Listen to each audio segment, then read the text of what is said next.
Afternoon, all. It is Friday, October 3rd, 2025.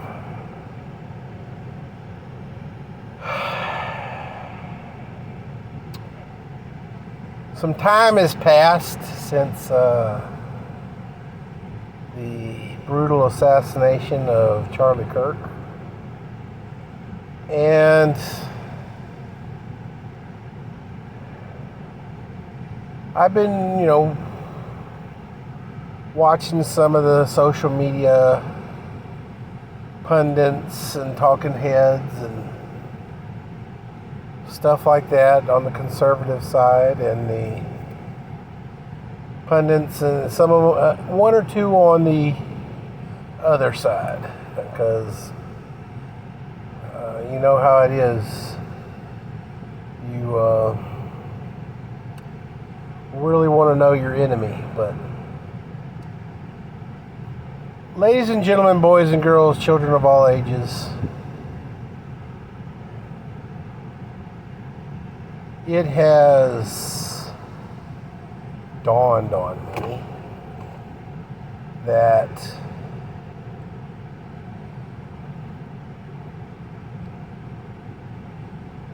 Charlie Kirk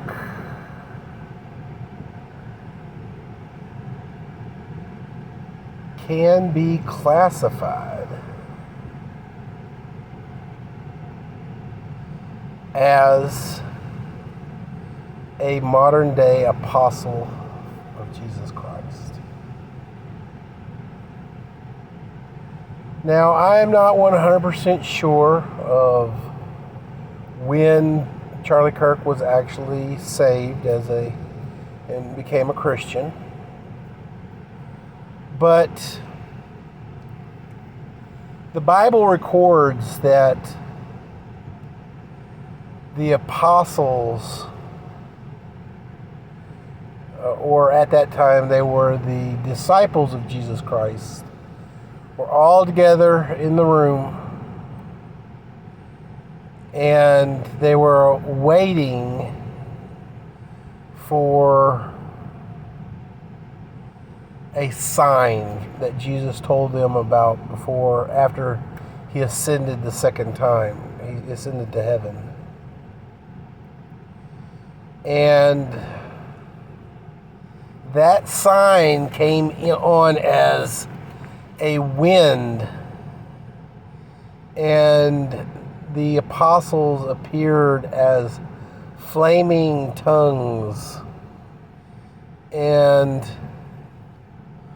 all 12 of the disciples were emboldened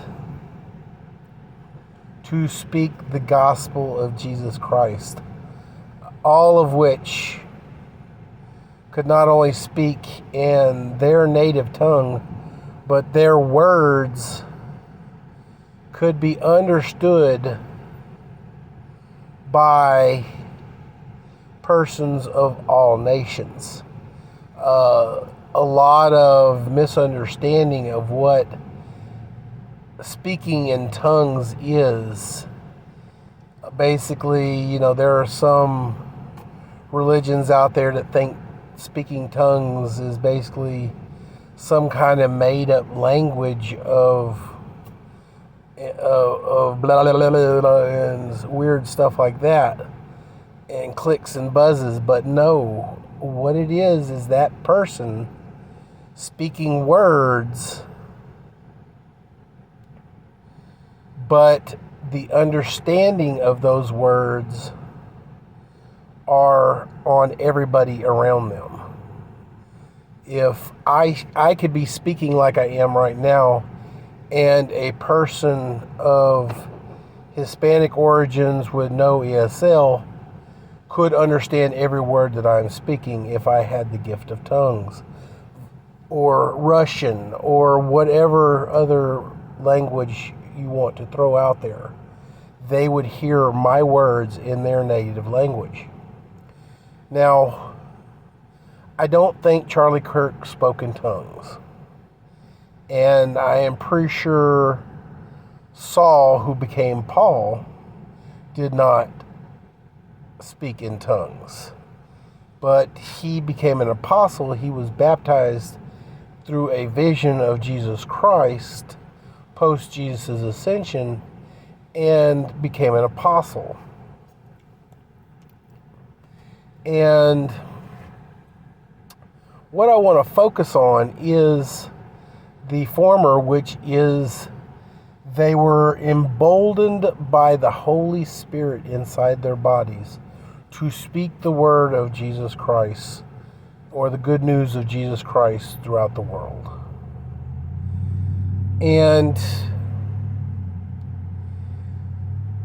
just like Jesus, he was emboldened, he was even killed, and he was confident in what he had to say, in the message that he was given. All of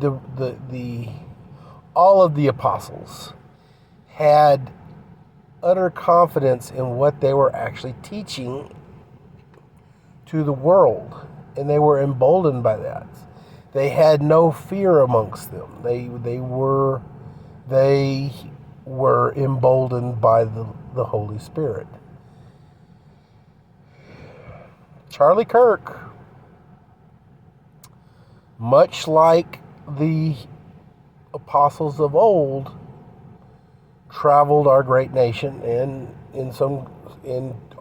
through the world. He didn't shy away from traveling the world and toured our great nation. And much as Jesus spoke at synagogues and the temple and things like that, Charlie Kirk went into places of knowledge. And what am I saying? Well, in those days, the places of knowledge were synagogues or temples. They were places of knowledge. And Charlie Kirk went amongst the colleges and he spoke. And he spoke with great confidence, and he spoke with great enthusiasm for his faith. And because of that confidence in not only his faith and his God, he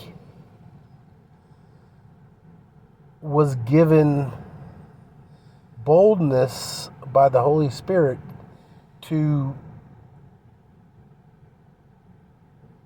teach and spread the good news throughout the world. I mean, if you read the books of Matthew, Mark, Luke, and John, which are basically the life of Jesus Christ on our planet, and you parallel his teachings and his teaching style and throughout the apostles in their teaching and teaching style post Jesus Christ and everything else like that, what he taught them to do and say and to speak, it's all there.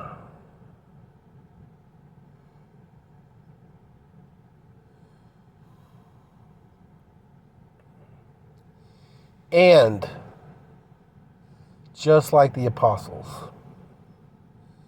every single one of them died a horrific death. Crucifixion, skinned alive, crushed, beheaded. The gruesome forms of death of that time happened to all the apostles. Even Paul was marooned on an island and left to starve.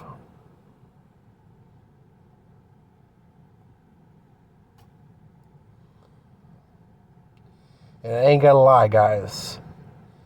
According to, health professionals and historic accounts, death by starvation is a horrific death.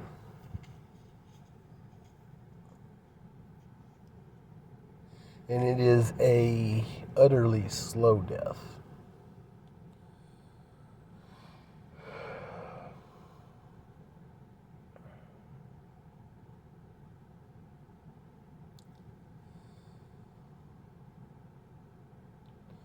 Whatever becomes of your legacy, Charlie Kirk,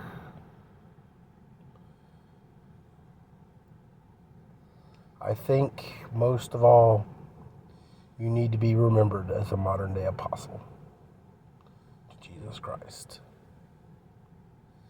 And apostles are not anchored to a temple or a church or anything. Charlie, I'm pretty sure you attended a church, but you were not a pastor or a music director or anything like that. You were not anchored to a church. You followed what Jesus taught. Take my word to the world and teach it. And that's what you did. Let's go, Brandon.